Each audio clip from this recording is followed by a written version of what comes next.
The coffee filters are funny.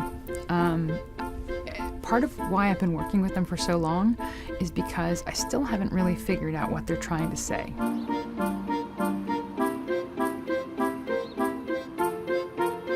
I work for the Arlington County Public Library in the reference department at Central, and I'm also the social media coordinator for the entire library system. I had no intention whatsoever of working in libraries. I got married and started grad school. I went to the Pratt Institute in Brooklyn, and about halfway through, my marriage just fell apart. I had already been working in the school library as a graduate assistant, and a job opened up full-time in the school, and one of the people I worked with recommended that I apply for it. And I don't think I would have done so if I wasn't in the middle of getting divorced, but I knew that I really needed to be able to support myself. My first year working was when I met my new husband. My plan was to graduate and look for a job teaching, but really to be spending time in the studio making new work. Leon was born in March of 2004, and at which point we realized we really needed to move into a bigger apartment because we were living in a very small one-bedroom. And we started looking for apartments in Brooklyn a little further out. And we'd been in our then current apartment so long we couldn't afford anything in the neighborhood at all anymore. At which point my husband decided to go to law school. So we moved to Michigan. So when we got to Michigan, I spent 1 year just being a mom and getting my feet on the ground. I kept thinking about making art, but I really went on the back burner. And then I got an offer to teach Introduction to Drawing and Painting at the local community college, which I really wanted to do. But we also really needed health insurance at that point. So I applied for a job at the University of Michigan graduate library. I was working in the library 5 days a week, Monday through Friday, regular hours, and then I was teaching Saturday mornings, and I taught Introduction to Drawing and Painting, and I loved it. And I felt like I was really finally getting to do what I wanted to do, which was teach art and make art all the time. And it was very exciting. And I thought that I would be able to continue doing that. But unfortunately, at the end of the year, my husband graduated from law school, and he couldn't find a job in Michigan. So the only job he could find was in Washington, D.C.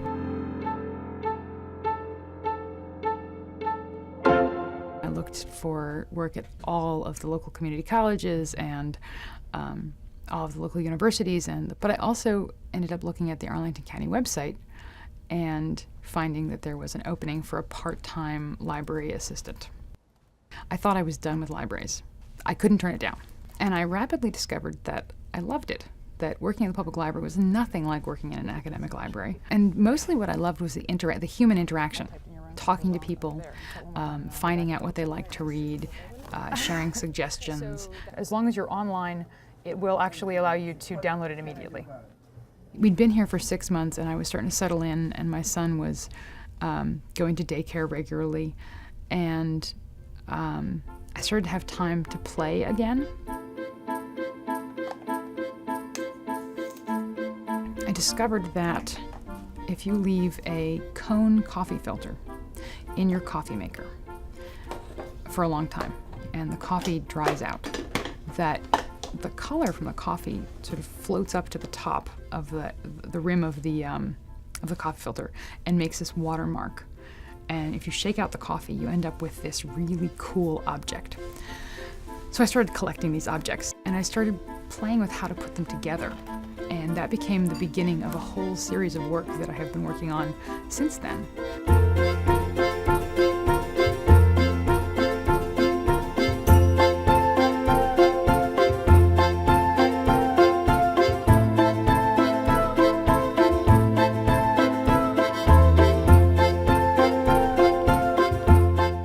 Usually what happens is I see a material and it makes me feel a little bit of something.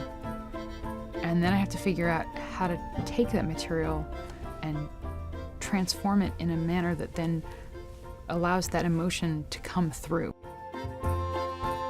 There's a very cliche circle of life aspect to my work. It's about birth and death and and the cycle of growing and aging and dying and then decomposing. They look like they could be so many different things. They look like fungus, they look like leaves, but I'm still working on what formation they take in order to talk about, in order to communicate what that transformation is about. And eventually, hopefully, I'll get there. Oh, I remember that. Yeah. The act of working to promote my own artwork online led to my idea that the library should be have a more interactive online space as well. I had the idea that the library could have a blog. It seemed like we had a lot of stuff going on and that people who lived right in the area might want to know about it. And the public information officer for the libraries came to me and said, "So, what do you think of Twitter?" And I said, "I haven't seen any really useful uses for it yet." He told me to look at what the Smithsonian was doing with Twitter. And they were using Twitter as a way to put out information about what they were doing and to talk to people. And I hadn't seen any institutions until the Smithsonian use Twitter in that way. The funny thing about something like Twitter is that it is what the users make of it. And it evolves as the users use it differently.